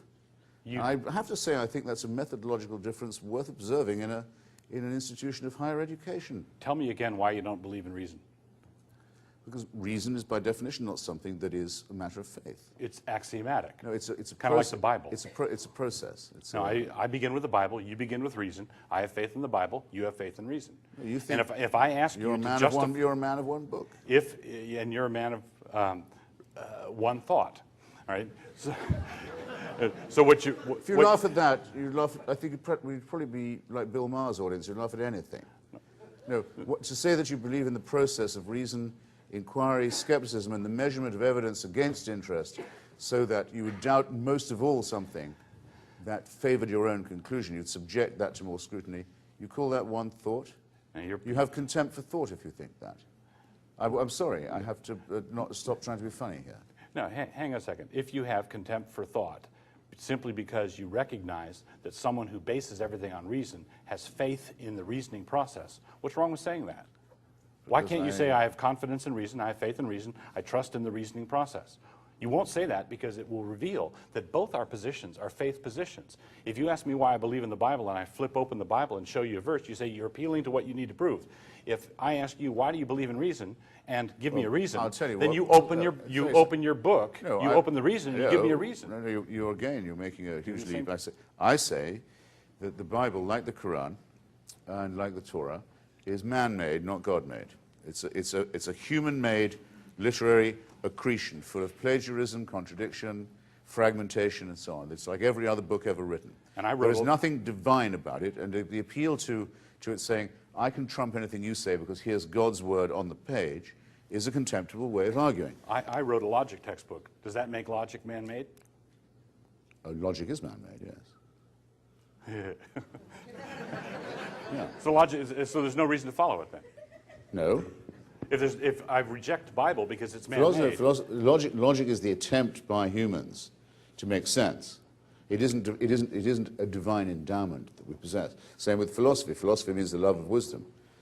We don't say it's the revelation by... You say what you have is revealed. Now, here's the way of clarifying the difference between us. Somebody asked earlier. I don't claim to know more than I can. Everything I've said this evening, I've backed by assertions, evidence, argument. Douglas Wilson, who's just as modest and friendly and tender a chap as I am, says, yeah, but I have an advantage over Christopher, which is I know what God wants, and I know what he says in his book. I have access to a higher authority. Now, what I want you, I'll ask him, but I don't care. I've asked him before. You have to ask him. How does he know that?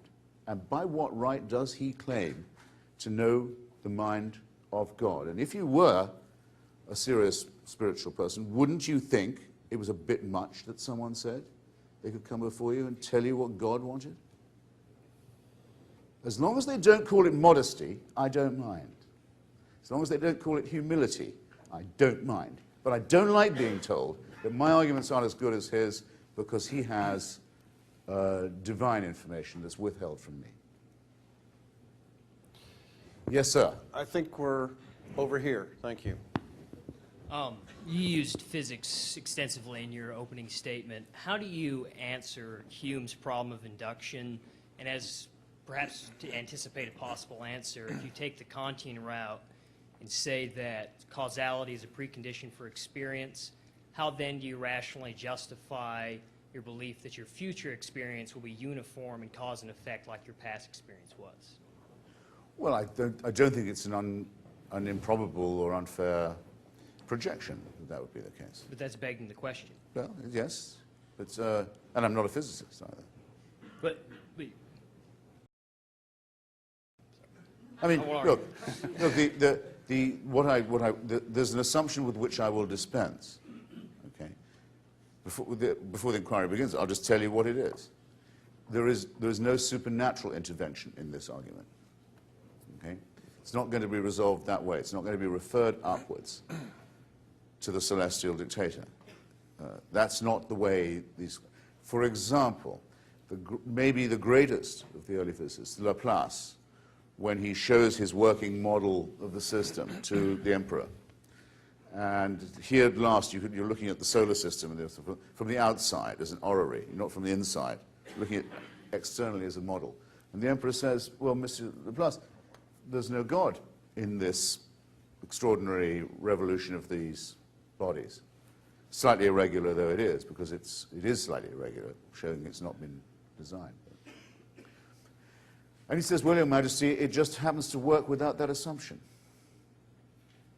It does. Now, Laplace has in common with Douglas Wilson a great thing. He was a complete determinist. He thought that everything that was ever going to happen had already, in a sense, taken place, that it was predetermined.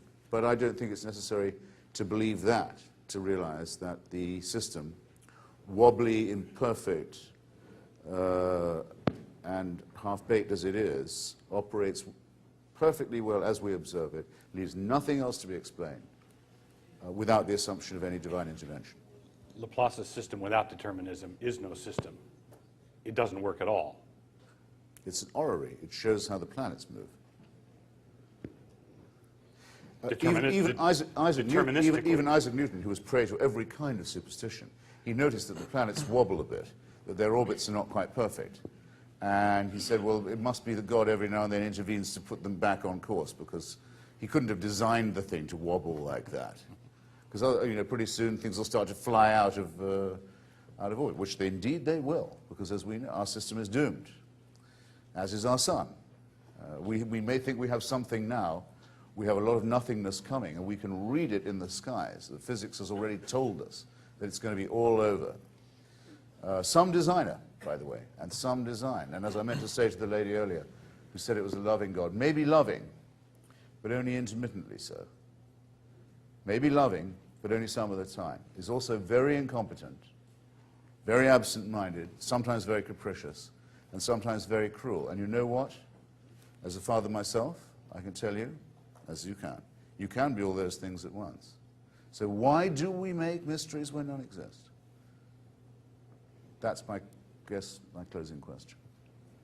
We'll allow one more question over here, and then we'll have to conclude.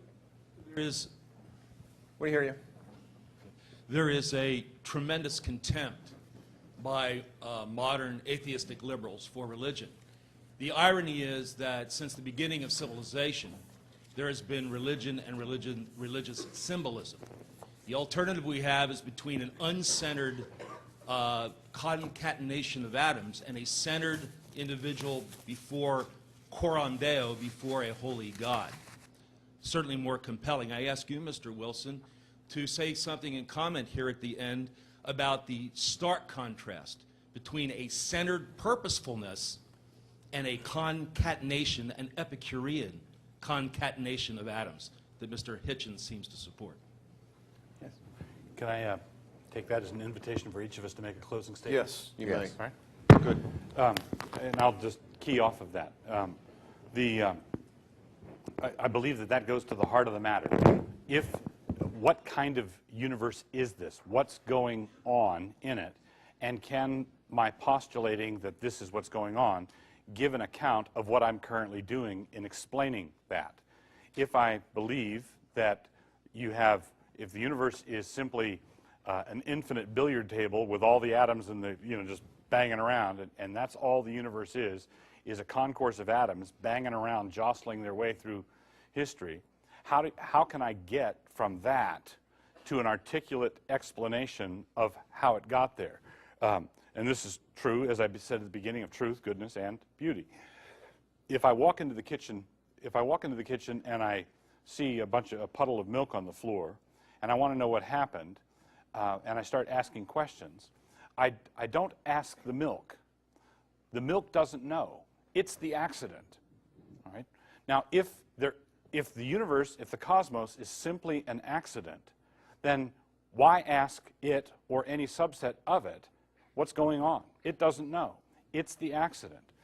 Christopher earlier said that he wanted to position himself somewhere between my fizzing bottles of pop, just the mindless chemical reaction, and the purposive, created in the image of God, desire for truth, goodness, and beauty, and so forth. He wanted to position himself somewhere between those. But my question is why? Given what you say the universe is, given what you say the cosmos is, give me the syllogism, give me the reasoning process that shows how meaning can arise from non-meaning. Ovid, in his book The Metamorphoses, describes how there was chaos at the beginning, and then one day the gods sprang out of chaos. Well, I believe that that's what's happening in the atheistic worldview. They're saying there's chaos, and then one day a miracle happens. One day you have intelligence, design, self-reflection, knowledge, logic, and so forth just spring from chaos, like Ovidian gods springing from the chaos in the ancient world. I don't believe that that can be demonstrated. I don't even think the modern, I've not encountered an atheist who even attempts to give a reckoning for it, who attempts to give an accounting for the process by which chaos gives rise to logical order, aesthetic order, or moral order. Thank you. The questioner said that the view that the universe was full of caprice and randomness and probably didn't know we were here and may not register our departure if we should be extinguished, was the view that I supported. The evident fallacy in what he said should be, I hope, clear from what I'd said before, and I'm sorry if I put it so badly, or I'm even sorry if he wasn't prepared to pay attention. I don't support this view. Pay attention. I don't support this view. It's not, I don't advocate that evolution is true and that the Big Bang took place. It's not part of my propaganda. I accept it. I think the evidence is overwhelming that that is, in fact, the case.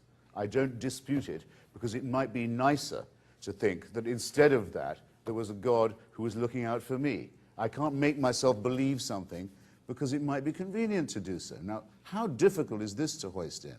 Let me give you some examples, some ways to think about it in closing.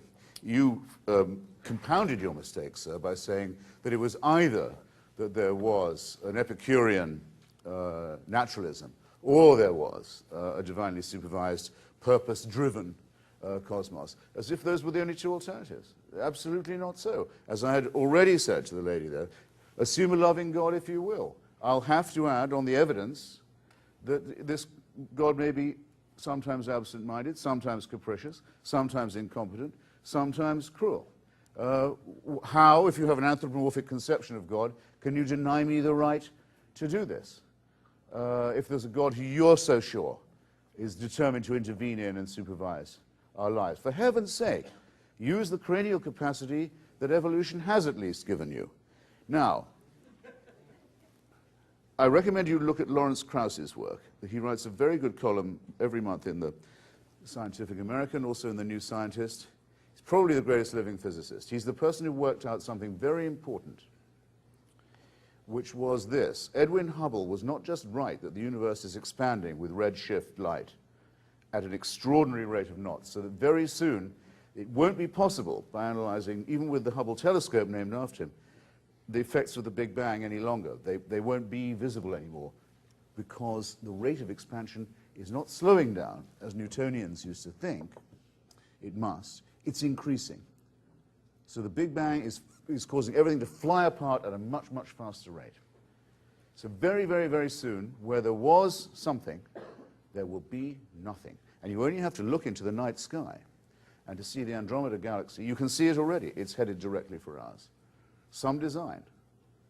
We can already see the appointed destroyer of our universe, and it's not from the book of Revelation. It's not from some nonsensical, raving Christian propaganda from the island of Patmos. It's just there. It's part of the way the universe is. So you have to make that fit, don't you, with your argument for a purposeful, loving, caring designer who knows that we're all here. Do it if you can. All right, I'll try one more. The designer of the National Geographic's Genome Project, you should all send in your sample and find out where your ancestors came from in Africa, has written a most extraordinary piece.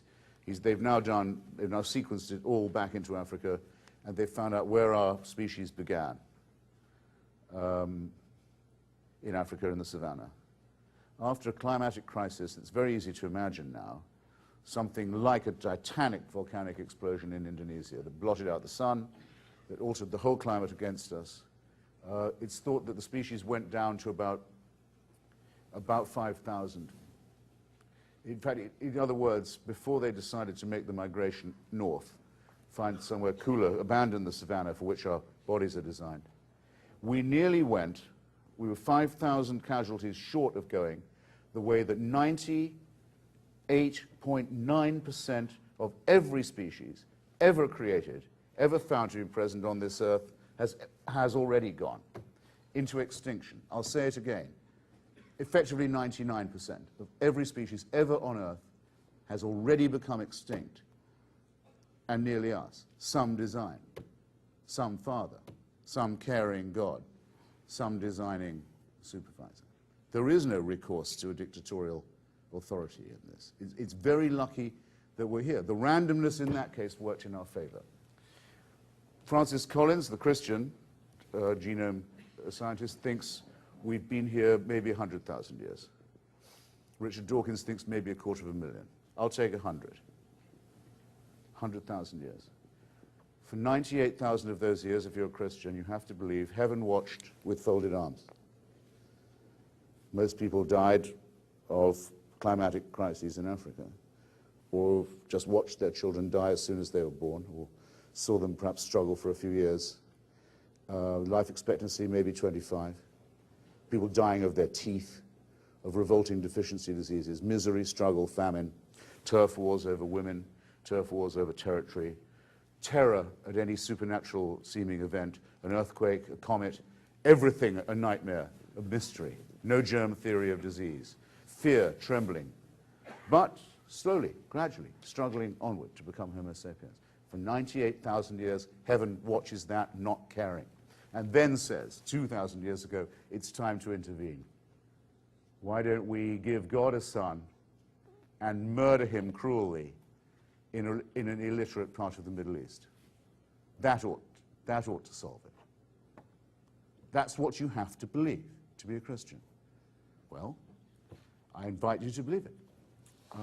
But I can't envy you the sheer strenuousness, the unbelievable contempt for evidence, the fantastic indifference to everything that humanity has actually succeeded in finding out about itself and its cosmos and its species, that you need to keep this little cult alive. All the same, thanks for having me. This.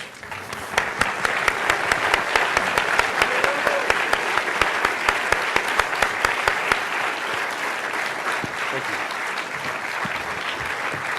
Anytime.